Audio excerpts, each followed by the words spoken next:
Cette mesure était attendue dans le secteur de l'enseignement. Un sondage de la Fédération des syndicats de l'enseignement indiquait que plus du 3/4 des répondants étaient favorables à l'interdiction du cellulaire. Des questions demeurent quand même.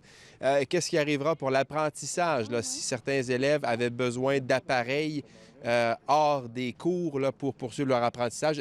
Le syndicat de l'enseignement des Vieilles-Forges se demande si des fonds supplémentaires seront alloués. Le syndicat espère aussi que les parents mettront l'épaule à la roue en dehors des heures de classe là, pour montrer l'exemple. Pour le directeur de l'école Chavigny à Trois-Rivières, beaucoup de questions demeurent. Cette mesure était demandée par les enseignants, mais comment l'appliquer et comment s'assurer que 2000 élèves n'utilisent pas leur téléphone cellulaire sur les terrains de l'école? Ça ne sera pas si simple. Il va falloir s'asseoir ensemble, puis suite aux balises qui vont nous arriver, regarder comment on va l'appliquer, nous, comme école. Ici, on est 2000 élèves. Les élèves ont la possibilité d'entrer dans notre école par 4 ou 5 endroits différents.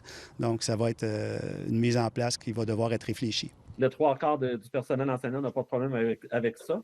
Mais en même temps, ce qu'il faut dire aussi, c'est qu'on vit dans le monde d'aujourd'hui, fait que l'utilisation du numérique en classe pour les apprentissages est toujours important. Chez les jeunes que j'ai rencontrés aujourd'hui, plusieurs n'étaient pas au courant. Ils croient que ça n'aura probablement pas d'impact sur l'intimidation parce que les jeunes se connecteront le matin ou le soir. Ils ont quand même des questionnements et certaines craintes. Je pense que c'est pas pratique parce que la plupart du temps, on regarde notre horaire là-dessus, l'heure, va être en retard au cours.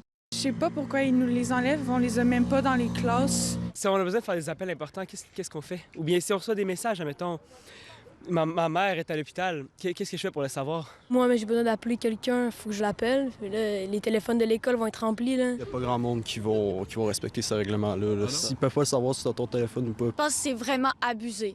Parce que moi, premièrement, la musique, ça m'aide à me détendre. Ça m'aide à déstresser avant les examens. Allez-vous respecter la règle? Non. Je vais le cacher dans ma brassière, là, m'écouter ma petite musique, là.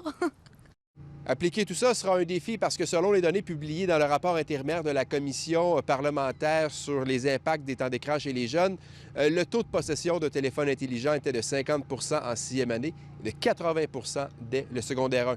Ici Raphaël Brouillette, Radio-Canada, à Trois-Rivières.